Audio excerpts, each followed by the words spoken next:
Hello everyone, welcome to my mini vlog. So ಇವತ್ತಿನ vlog ಬಂದು Friday ಇರುತ್ತೆ, ಅಂದರೆ ಶುಕ್ರವಾರ. ಈ ದಿನ ಆಷಾಢ ಶುಕ್ರವಾರ ಆಗಿರೋದ್ರಿಂದ ನಾವು ಪ್ಲ್ಯಾನ್ ಮಾಡಿದ್ದೆ ಅದರ ದೇವಸ್ಥಾನಕ್ಕೆ ಹೋಗೋಣ ಅಂತ. ಮತ್ತು ಎಲ್ಲ ದೇವಸ್ಥಾನ ಈ ಟೈಮಲ್ಲಿ ರಶ್ ಇರುತ್ತೆ ಅಂತ ಗೊತ್ತಿದೆ ಅಲ್ವಾ. ಸೊ ಅದಕ್ಕೆ ಯೋಚನೆ ಮಾಡಿ ಪ್ಲ್ಯಾನ್ ಮಾಡಿದ್ವಿ ಎಷ್ಟೊತ್ತಿಗೆ ಹೋಗಬೇಕು, ಯಾವ ದೇವಸ್ಥಾನ ಅಂತ. ಆಮೇಲೆ ನಾವು ಡಿಸೈಡ್ ಮಾಡಿತ್ತು ಬಂಡಿ ಕಾಳಮ್ಮ ದೇವಸ್ಥಾನಕ್ಕೆ ಹೋಗೋಣ ಅಂತ, ಅಂದರೆ ಅರ್ಲಿ ಮಾರ್ನಿಂಗ್ ಬೇಗನೆ ಹೋಗ್ಬೇಡ ಅಂತ ಪ್ಲ್ಯಾನ್ ಮಾಡಿದ್ವಿ. ನಾನು ನಮ್ಮಮ್ಮ ದೇವಸ್ಥಾನಕ್ಕೆ ಹೊರಟ್ವಿ. ಸೊ ಬೇಗ ಹೋದರೆ ಏನಾಗುತ್ತೆ ಅಂದರೆ ಬೇಗ ದರ್ಶನ ಆಗುತ್ತೆ ಮತ್ತು ರಶ್ ಇರಲ್ಲಲ್ವ. ಸೊ ಹಾಗಂದ್ಕೊಂಡೆ ನಾವು ದೇವಸ್ಥಾನ ಕಡೆಗೆ ಹೊರಟ್ವಿ. ಅಂದರೆ ನಮ್ಮ ಕಡೆಯಿಂದ ಸಿಲ್ಕ್ ಇನ್ಸ್ಟಿಟ್ಯೂಟಿಂದ ನ್ಯಾಷನಲ್ ಕಾಲೇಜ್ವರೆಗೂ ಮೆಟ್ರೋದಲ್ಲಿ ಹೋಗಿ ಅಲ್ಲಿಂದ ಆಟೋ ಮಾಡಿಕೊಂಡು ಹೊರಟ್ವಿ ದೇವಸ್ಥಾನಕ್ಕೆ. ಸೊ ದೇವಸ್ಥಾನದಲ್ಲಿ ಬೆಲ್ಲದಾರತಿ ಮಾಡಬೇಕು ಅಂತ ಪ್ಲ್ಯಾನ್ ಮಾಡ್ಕೊಂಡಿದ್ವಿ. ಅದರಿಂದ ಬೆಲ್ಲ ಎಲ್ಲ ತೊಗೊಂಡು ಬಂದಿದ್ವಿ. ಹೂವು ಒಂದು ತೊಗೋಬೇಕಾಗಿತ್ತು. ಸರಿ, ಹೂವನೂ ದೇವಸ್ಥಾನದಲ್ಲೇ ತೊಗೊಂಡು ಹೊರಟ್ವಿ. ಹೋಗ್ತಾ ಹೋಗ್ತಾ ನೋಡಿದ್ವಿ ರಶ್ ಇತ್ತು ಇಲ್ವೋ ಅನ್ನೋದು. 7 ಗಂಟೆಗೆ ಆಲ್ರೆಡಿ ತುಂಬ ರಶ್ ಆಗೋಗಿತ್ತು. ಮತ್ತು ಅಲ್ಲಿ ಟಿಕೆಟ್ ಕೂಡ ಕೊಡ್ತಾ ಇರೋ ಸ್ಪೆಷಲ್ ಎಂಟ್ರಿಗೆಲ್ಲ. ಸೊ ಪರ್ ಹೆಡ್ ಬಂದು 200 ರುಪೀಸ್ ಇತ್ತು. ಸರಿ, ನಮ್ಮ ಅಮ್ಮ ಇರೋದ್ರಿಂದ ನಾನೇನು ಮಾಡಿದೆ, 2 ಟಿಕೆಟ್ ತೊಗೊಂಡ್ವಿ. ಡೈರೆಕ್ಟ್ ಒಳಗೆ ನಮಗೆ ಬಿಟ್ಟರು ದರ್ಶನಕ್ಕೆ. ಸರಿ, ಎಲ್ಲ ರೆಡಿ ಮಾಡ್ಕೊಂಡು ನಾವು ಹೋಗಿ ದೇವ್ರನ್ನ ದರ್ಶನ ಮಾಡಿಕೊಂಡು ಬಂದ್ವಿ ಫ್ರೆಂಡ್. ತುಂಬ ಚೆನ್ನಾಗಿತ್ತು.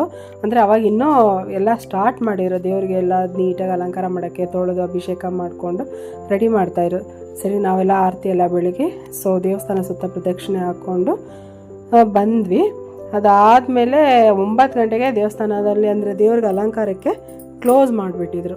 ಯಾಕೆಂದರೆ 1.5 ಅವರ್ ದೇವ್ರಿಗೆ ಅಲಂಕಾರ ಮಾಡೋಕ್ಕೆಲ್ಲ ಬೇಕಲ್ವ. ಸೊ ಅದು ಅವಾಗ ಯಾರಿಗೂ ದರ್ಶನ ಇರಲಿಲ್ಲ. ಬಟ್ ಟಿ ವಿಲಿ ಟೆಲಿಕಾಸ್ಟ್ ಮಾಡ್ತಾಯಿದ್ರು.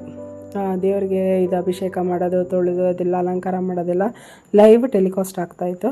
ತುಂಬ ಚೆನ್ನಾಗಿ ಕಾಣ್ತಾಯಿದ್ರು ಅಮ್ಮವರು. ಸೊ ನಾವೆಲ್ಲ ಮುಗಿಸ್ಕೊಂಡು ಮನೆ ಕಡೆಗೆ ಹೊರಡೋಕ್ಕೆ ರೆಡಿ ಆಗ್ತಾಯಿದ್ವಿ. ಬಟ್ ಜನ ಸೀರಿಯಸ್ಸಾಗಿ ತುಂಬ ಜನ ಕೆಲ್ಸಕ್ಕೆ ಹೋಗೋರು ಇರ್ತಾರಲ್ವ, ಬೇಗ ಬಂದು ಅಟ್ಲೀಸ್ಟ್ ದೇವ್ರಿಗೆ ದರ್ಶನ ಮಾಡ್ಕೊಂಡು ಹೋಗೋಣ ಅನ್ನೋ ಪ್ಲ್ಯಾನ್ ಇತ್ತು. ಸರಿ, ಅಲ್ಲ ಆದಮೇಲೆ ನಾವು ಈ ಕಡೆ ಸೈಡಲ್ಲಿ ಏನು ಮಾಡಿದರು, ಪ್ರಸಾದಕ್ಕೆ ರೆಡಿ ಮಾಡಿದರು. ಸೊ ಪ್ರಸಾದ ಕೂಡ ಚೆನ್ನಾಗಿ ಅಂದರೆ ಡಿಸ್ಟ್ರಿಬ್ಯೂಟ್ ಮಾಡೋಕ್ಕೆ ಪ್ಲ್ಯಾನ್ ಮಾಡ್ಕೊಂಡು ಇಟ್ಟಿದ್ರು. ಕೂತ್ಕೊಳ್ಳೋಕ್ಕೆಲ್ಲ ಚೇರೆಲ್ಲ ರೆಡಿ ಮಾಡಿದರು. ಸೊ ಅಲ್ಲೂ ಆಯಿತು, ಪ್ರಸಾದ ತೊಗೊಂಡು ಆಮೇಲೆ ಈ ಕಡೆ ಬಂದ್ವಿ. ನಮ್ಮ ಏನೋ ಬಳೆ ಬೇಕು ಅಂದರು. ಸರಿ, ನೋಡ್ತಾಯಿದ್ರು ಈ ಗಟ್ಟಿ ಬಳೆ ಬರ್ತಾವಲ್ಲ ಅವು. ಸೊ ಅವ್ರಿಗೆ ಇಷ್ಟ ಆಗಲಿಲ್ಲ, ತೊಗೊಳ್ಳಿಲ್ಲ. ಅದಾದಮೇಲೆ ನಾನು ಬಂದಿತ್ತು ಗವಿಗಂಗಾಧರೇಶ್ವರ ಟೆಂಪಲ್. ಯಾಕೆಂದರೆ ನಮ್ಮ ಅಮ್ಮ ಆಲ್ರೆಡಿ ಒಂದು ಸತಿ ಬಂದಿದ್ರು, ನಾನು ಬಂದಿರಲಿಲ್ಲ. ಸರಿ, ಅಷ್ಟು ದೂರ ಹೋಗಿದ್ದೀವಲ್ಲ ಅಂತ ಏನು ಮಾಡಿದ್ವಿ, ಸರಿ ಅಲ್ಲಿಗೆ ಹೋಗ್ಬಿಟ್ಟು ಹೋಗೋಣ ಅಂತ ಹೇಳಿ ಬಂದ್ವಿ. ಸೊ ದೇವಸ್ಥಾನಕ್ಕೆ ಅವಾಗ ತಾನೇ ಮಹಾಮಂಗಳಾರತಿ ಆಗ್ತಾಯಿತ್ತು. ತುಂಬ ಚೆನ್ನಾಗಿ ದರ್ಶನ ಆಯಿತು. ಎಲ್ಲೂ ಕೂಡ ವಿಡಿಯೋ ಮಾಡೋಂಗಿರಲಿಲ್ಲ.